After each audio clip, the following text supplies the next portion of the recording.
Grace Academy, making a difference. MES Asmabi കോളേജിൽ 1982-84 പഠിച്ച S3 ബാച്ചിന്റെ മൂന്നാം സംഗമം വിവിധ പരിപാടികളോടെ അസ്മാബി കോളേജ് ഓഡിറ്റോറിയത്തിൽ വെച്ച് നടന്നു. PJ മുഹമ്മദ് റാഫി അധ്യക്ഷനായി. 2020 നമ്മൾ മർമ്മരം എന്ന് പറയുന്ന ഫസ്റ്റ് സംഗമം ഹരിയും രാജാമണിയും ജൂലിയും മസറൊക്കെ കൂടി നല്ല മനോഹരമായിട്ടുള്ള ഒരു ദിനം തന്നെ അന്ന് സമ്മാനിച്ചിരുന്നു. തീർച്ചയായിട്ടും അവരോടൊക്കെയുള്ള ഒരു സ്നേഹം നമ്മുടെ ആ ഒരു 82-84 കാലഘട്ടത്തെ വീണ്ടും കൂട്ടിയോജിപ്പിക്കുന്നതിൽ അവർ വെച്ച പങ്കിനെ തീർച്ചയായിട്ടും വളരെ സ്നേഹത്തോടെ തന്നെ നമ്മൾ ഓർക്കുകയാണ്. വീണ്ടും 2023 നമ്മൾ ഒരു വട്ടം കൂടി എന്ന ഒരു സംഗമം നമ്മൾ ഇവിടെ ഇതേ ഓഡിറ്റോറിയത്തിൽ തന്നെ നടത്തിയിരുന്നു. അന്ന് സുമേൻ സാറൊക്കെ നമ്മൾ കൂടെ പങ്കെടുത്തിരുന്നു. യാക്കൂബ് സാറ് ആദ്യത്തെ സംഗമത്തിൽ പങ്കെടുത്തിരുന്നു. വളരെ നല്ല നിമിഷങ്ങൾ. നമുക്ക് കുറച്ച് ആൾക്കാരെ കൂടി അന്ന് ഫസ്റ്റിൽ 43 പേര് പങ്കെടുത്തു, രണ്ടാമത്തെ സംഗമത്തിൽ 35 പേര് പങ്കെടുത്തു. MES അസ്മാബി കോളേജ് അലുമിനി പ്രസിഡന്റും സെൽഫ് ഫിനാൻസ് ഡയറക്ടറുമായ ഡോക്ടർ സുമേധൻ ഉദ്ഘാടനം ചെയ്തു. തിരക്കുകൾ കൂടിയാണ്. പല സ്ഥലങ്ങളിലും നമ്മൾ തന്നെ കൂടി വരും.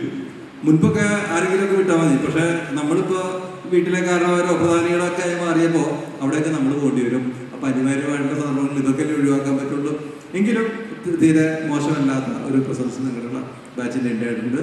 ഈ പരിപാടിയിൽ ഞാൻ നേരത്തെ സൂചിപ്പിച്ചിരുന്നതുപോലെ അതിൻ്റെ ഹൈലൈറ്റ് നമ്മുടെ നൗഷാദിന് കൊടുക്കുന്ന സ്വീകരണമാണ്. ആ പ്രാണ അത് മുരളി പറയായിരുന്നു. ഈ തൃശ്ശൂർ മെഡിക്കൽ കോളേജിൽ ഓരോ ബെഡിൻ്റെ അടുത്തും ഈ ഓക്സിജൻ്റെ പൈപ്പ് സിലിണ്ടർ എത്തുന്നുണ്ട്. അത് മറ്റൊരു സ്ഥലത്തുമില്ല. ഏകദേശം 5 കോടി രൂപ ചെലവ്. അതൊക്കെ കണ്ടെത്തി മനുഷ്യരുടെ മനസ്സിലേക്ക് എത്തിക്കാനും പിന്നെ മാതൃകയാക്കാനും ഒക്കെ ചിലർക്ക് മാത്രമേ കഴിയുള്ളൂ. അങ്ങനെയുള്ളൊരു വ്യക്തിയാണ്. തന്നെയല്ല ഈ കോവിഡ് കാലത്ത് നമ്മൾ പത്രത്തിലൊക്കെ വായിച്ച ചില കാര്യങ്ങളുണ്ട്.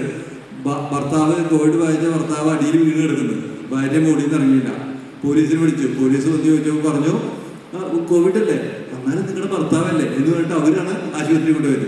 അത്തരം ഒരു കാലഘട്ടത്തിൽ വിശ്രമമില്ലാതെ എല്ലാവരും പോയി അവരെ പരിചരിക്കാനും ഒരു ശ്വാസം കിട്ടാതെ ഒരു രോഗി പിടിയിലേണ്ടപ്പോൾ തൻ്റെ തന്നെ വണ്ടിയിൽ കൊണ്ടുപോകാനൊക്കെ മനസ്സ് കാണിക്കുക. നമ്മുടെ ജീവൻ പോലും ഗുണവൽക്കരിച്ചുകൊണ്ട് ആണ് അതൊക്കെ ചെയ്യുന്നത്.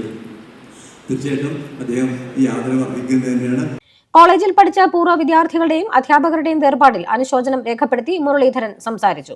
രാജാമണി സ്വാഗതം പറഞ്ഞു. ഗ്രൂപ്പ് അംഗവും ജീവകാരുണ്യ സാമൂഹിക പ്രവർത്തകനും പാലിയേറ്റീവ് രംഗത്ത് സ്തുത്യർഹമായ സേവനത്തിന് ദേശീയ അന്തർദേശീയ ബഹുമതികൾ ലഭിച്ച ഡോക്ടർ നൌഷാദ് കൊറ്റായി പറമ്പലിന് മൊമെന്റോ നൽകി.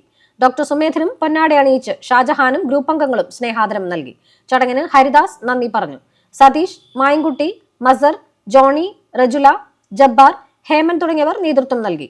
പ്രവാസികളുടെ സഹകരണവും ആശംസകളും പ്രചോദനമായ സംഗമം വിവിധ കലാപരിപാടികളോടെ പര്യവസാനിച്ചു.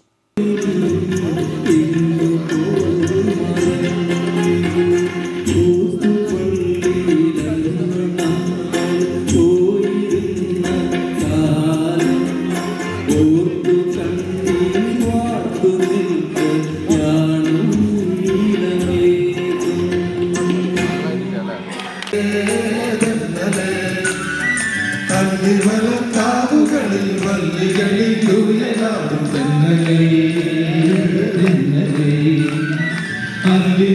കാവുകളിൽ വല്ലികളിൽ ദൂരനാടും തെന്നലേ